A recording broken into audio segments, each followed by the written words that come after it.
I moved into Green Pagoda Village on the start of autumn. 40 consecutive days of blistering urban heat had worn everyone thin, so my company granted us a 1-week heat vacation. Tired of the city's noise and swelter, and unwilling to waste my break cooped up in my rental apartment, I chanced upon a short-term homestay listing in Green Pagoda Village. The promotional poster featured winding green mountains and gurgling streams, showcasing an ancient, serene countryside scenery. Most appealing of all was the ridiculously low price, just 300 yuan for the entire old house for a whole week. The landlord left only a cold, blunt note on the page. Do not open the second-floor west window after 10 o'clock at night. The warning sent a faint chill through my heart, yet I dismissed it as a trivial rural rule. I assumed the window faced the wooded hillside where wild animals might wander after dark, so I paid it no mind. I packed my simple luggage and endured 3 hours of high-speed rail followed by a 2-hour winding mountain bus ride, finally arriving at this remote hamlet hidden deep in the folds of rolling mountains. Green Pagoda Village was far more desolate than I'd imagined. Autumn had withered the mountain foliage to a sickly yellow, and a gray, heavy sky hung low over the endless mountain ridges. Hardly any wisp of cooking smoke rose from the village houses. Paved roads only extended to the village entrance. Further inward lay bumpy dirt paths flanked by dilapidated old courtyards. Most buildings had peeling wall plaster and rotting wooden doors, countless houses long abandoned and reduced to crumbling ruins. I occasionally passed a few elderly villagers left behind, all blank and dull-eyed, staring fixedly at me, the unfamiliar outsider, exuding an indescribably oppressive atmosphere. The old house I rented stood at the very deepest part of the village, perched alone halfway up the mountain, isolated from the scattered villagers' residences. It was an old 2-story blue brick house, its courtyard walls tangled with withered vines. The entrance consisted of 2 faded black wooden gates fitted with rusted metal knockers. The most unsettling sight was the enormous ancient locust tree standing right in the courtyard center. Its trunk was so thick it took 2 adults' linking arms to encircle it, with twisted, ferocious branches spreading dense foliage wide enough to block nearly all sunlight from the yard. Though it was only the start of autumn, other locust trees still retained traces of green, while this tree's leaves were mostly yellow and curled. A gust of wind sent dry leaves rustling silently to the ground, steeped in lifeless desolation. The landlord was a taciturn middle-aged man. He walked me to the gate then turned to leave at once, refusing to step foot inside the courtyard. Water and electricity are functional, bedding is clean, and daily supplies are stored in the side shed, he rambled quickly, avoiding all eye contact with the house and the locust tree. Remember my words. Lock all doors and windows sharp at 10 every night. Never open the second-floor west window. No matter what sounds you hear or sights you witness, ignore everything and never indulge your curiosity. I lifted my suitcase and joked to ease the tension. That's serious?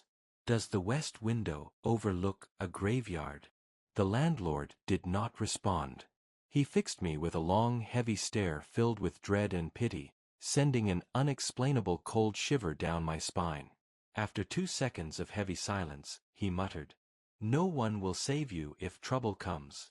Then he hurried downhill in frantic strides, as if fleeing some invisible horror. I stood alone in the empty courtyard, watching the withered locust tree sway in the wind. All my initial relaxation faded completely, replaced by creeping unease. But the journey had been far too long, dusk was falling fast, and turning back was impossible. I gritted my teeth, pushed open the wooden gate, and stepped inside. The interior was old yet spotless. The cement floor was polished bright, and vintage wooden tables and chairs were neatly arranged without a speck of dust. The first floor housed a living room, a kitchen, and a spare bedroom, while the second floor contained the master bedroom and an empty small chamber, the very room with the west window. There was no musty odor in the air, only a faint, peculiar blend of aged wood and dried withered flowers, mild yet distinctly oppressive. The first 2 days passed in perfect peace. I wandered the mountains every dawn, breathing fresh, pure air far from the city's commotion, enjoying rare tranquility. In daylight, the old house shed its nighttime eeriness.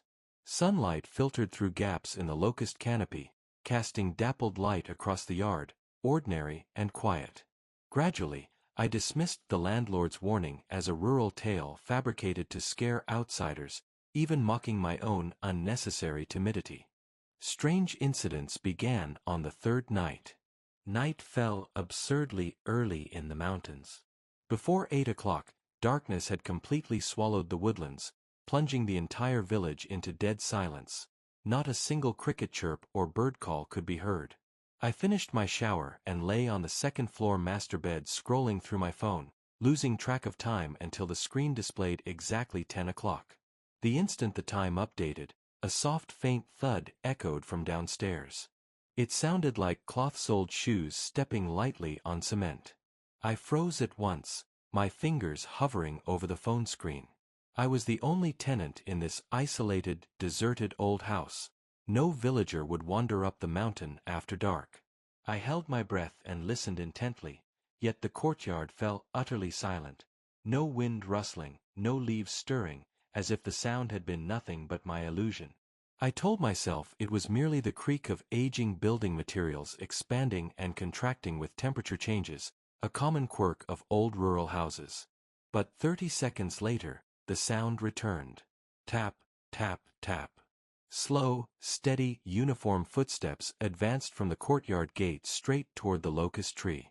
The noise was faint yet piercingly clear in the dead midnight quiet, drilling straight into my ears. My heart raced violently, cold sweat bursting across my back. I dared not get out of bed or peek outside, clutching my quilt tightly and staring wide-eyed at the pitch-black bedroom door.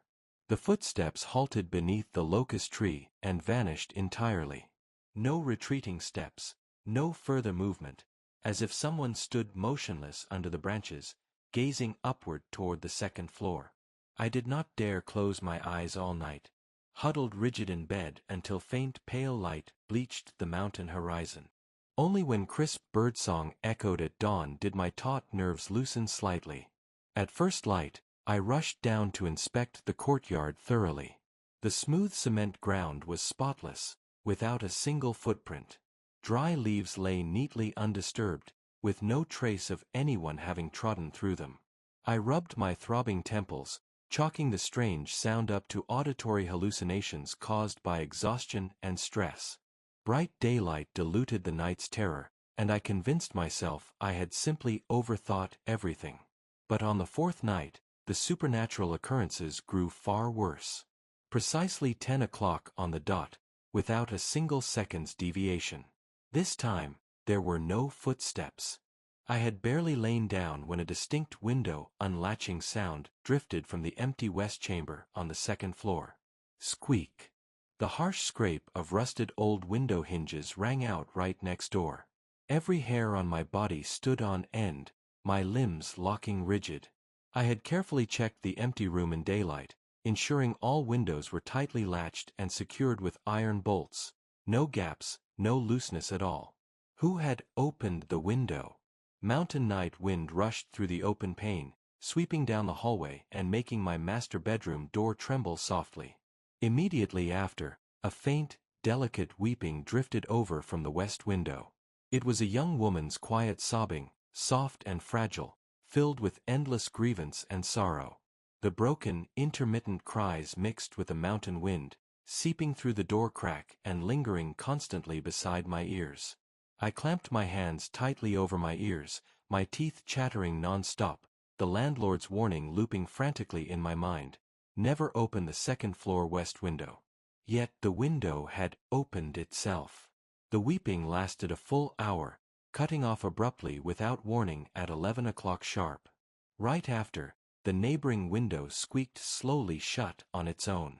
The entire old house plunged back into a terrifying, suffocating silence, as if the entire haunting scene had been nothing but a vivid nightmare. This time, I could no longer deceive myself. At dawn, I hurried down to the village and found several elderly men sunning themselves at the entrance. I cautiously asked about the history of the locust tree old house on the mountainside, desperate to uncover what tragedy had taken place there. The elders' casual chatter died instantly. All relaxed expressions faded from their faces, turning deathly pale. They exchanged panicked, wary glances, none daring to answer my question. I quickly offered them cigarettes and pressed repeatedly for answers. After a long hesitation, a white-haired, wrinkled old woman spoke in a hoarse, taboo-ridden tone. "Young man, how dare you stay in that house? It's a haunted dwelling." My heart sank sharply, my throat tightening up. What happened here? What tragedy occurred in this house? The old woman rested her cold fingers on my arm, her tone heavy with urgent warning. More than 10 years ago, a young couple lived here. The wife was beautiful and gentle, but doomed to a miserable life. Her husband worked far away in the city and rarely came home, leaving her alone in the empty house day after day. Later, vicious gossip spread through the village, claiming she had taken a secret lover. The rumors snowballed, spreading to every household in the hamlet. The villagers loved gossiping, pointing fingers at her endlessly, refusing to listen to her explanations or believe her innocence. Soft and timid by nature, she was driven to utter despair by the slander, sinking into profound melancholy day by day. That autumn, she hanged herself beneath the ancient locust tree in the courtyard. A wave of icy cold washed over my entire body. I instinctively looked up toward the old house halfway up the mountain. The twisted locust tree stood silent and motionless, swaying faintly in the autumn wind like a cold, unblinking witness. The old woman continued her grim tale. The night she died, she stood in that second-floor west window chamber, climbed onto the windowsill, and looped a rope over a locust branch to end her life. When villagers found her, her body was long cold. Her eyes were wide open, staring straight down at the village, filled with unspoken resentment. The house has never been peaceful ever since. Every night at 10, she opens the window and weeps, still waiting for her husband's return, still drowning in endless grievance and injustice. Years ago, some skeptical outsiders stayed here and opened the west window out of curiosity after midnight. The next morning they ran down the mountain insane, repeating non-stop, "Someone's watching me." They were left mentally scarred for life. An elderly man beside her cut in urgently. "The landlord forbids opening the west window not to stop you from seeing her, it's to stop her from seeing you." The words pierced my heart like an ice shard, freezing every drop of blood in my veins. I finally understood the true meaning of the landlord's warning. The danger was not what I might see through the window, but that once the pane opened, the trapped ghost lingering in the old house would lay eyes on me, and bind herself to me forever. I spent the whole day consumed by terror, desperate to pack my luggage and flee. But there was only one mountain bus service per day, and I had long missed its departure. The mountain roads were rugged and perilous, impossible to traverse after dark. I was trapped in the haunted house, forced to endure one more agonizing night. Dusk fell abnormally early that evening, shrouded in an eerie atmosphere. The sunset dyed the entire mountain range a murky blood red, its crimson glow spilling over the locust tree, staining its yellowed branches scarlet as if soaked in fresh blood. The entire old house was enveloped in the ominous red haze. No wind stirred the courtyard, yet the locust leaves trembled on their own, shedding dry foliage in soft rustles. I locked every door and window on both floors, fastening every latch tight and double-checking 3 times. I even dragged heavy wooden tables to prop against all entryways. I fully charged my phone, placed a flashlight beside my pillow, and prepared every possible defense. I stared rigidly at the wall clock, every second dragging on endlessly, my only wish being for dawn to arrive.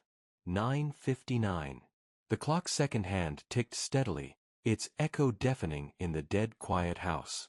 I held my breath, my palms slick with cold sweat, my heart pounding hard enough to burst out of my chest. 10 o'clock sharp.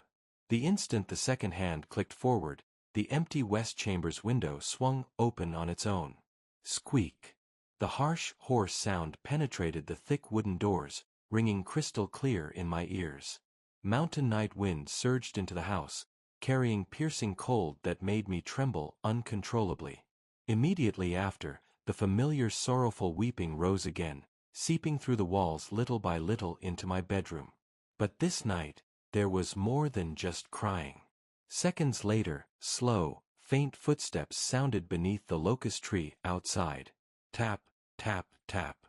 The footsteps advanced from the tree's base straight toward the second-floor west window. Light as they were, they carried crushing oppressive weight, every step perfectly syncing with my frantic heartbeat. I clamped my mouth shut to muffle any whimper, curling tight in the bed corner, shaking violently from head to toe. I dared not open my eyes, yet horrific images flooded my mind uncontrollably. A woman in white hanging from the yellowed locust branches, her long hair dangling loose and swaying in the wind, peering straight into my room through the open west window. Abruptly, the weeping stopped. Absolute silence swallowed everything, so quiet I could hear my own ragged, frantic breathing. The next moment, a cold, soft feminine voice thick with endless grievance brushed directly against my ear. She stood so close it felt like she lingered right beside my pillow, her icy breath sweeping over my earlobe, bone-chilling and cruel. She whispered gently to me, "Did you see me?" My mind went completely blank, my body locking rigid, all blood in my veins seeming to solidify. Terror seized every nerve in my body. I did not dare breathe heavily, squeezing my eyes shut tight as hot tears streamed down my cheeks uncontrollably. I had no idea how long she stayed beside my ear. Every single second stretched out like an eternity. Overwhelming dread numbed my limbs, my trembling growing weak and sluggish. After an unknown amount of time, the icy cold beside me faded, and the night wind in the house subsided. Still I refused to open my eyes or move a muscle, remaining curled in place until faint light spilled over the mountain horizon. The moment dawn fully broke, I shot upright from the bed. I did not stop to pack my luggage, sprinting wildly down the stairs, shoving the courtyard gate wide open and rushing toward the downhill main road. Sunlight washed over my shoulders, its warmth chasing away the midnight frost, letting me regain a sliver of strength as I gasped for air. I glanced back at the old house halfway up the mountain. Morning mist curled gently around the blue brick building, the ancient locust tree standing quiet and still, its branches swaying softly in the breeze, looking utterly ordinary, mild and peaceful. Yet I knew the midnight cold, the whisper pressed to my ear, and the bone-deep terror had never been an illusion. I ran all the way to the village entrance and boarded the earliest downhill bus. The moment the vehicle pulled away, my taut nerves finally unraveled, and I collapsed limp against the seat, completely drained of energy. As the bus rounded the mountain bend, about to leave the village view entirely, an inexplicable urge made me twist around for one final glance at the locust tree old house. The second-floor west window stood wide open for no reason at all. No silhouette lingered in the empty frame, but a thin dry twig dangled from the tree's highest branch, swaying gently in the wind, as if someone was watching me leave from afar. After returning to the city, I fell seriously ill for half a month. I suffered endless insomnia and terrifying nightmares, repeatedly dreaming of the withered tree, the empty window, and that whispered question beside my ear. I grew gaunt, haggard, and mentally unstable.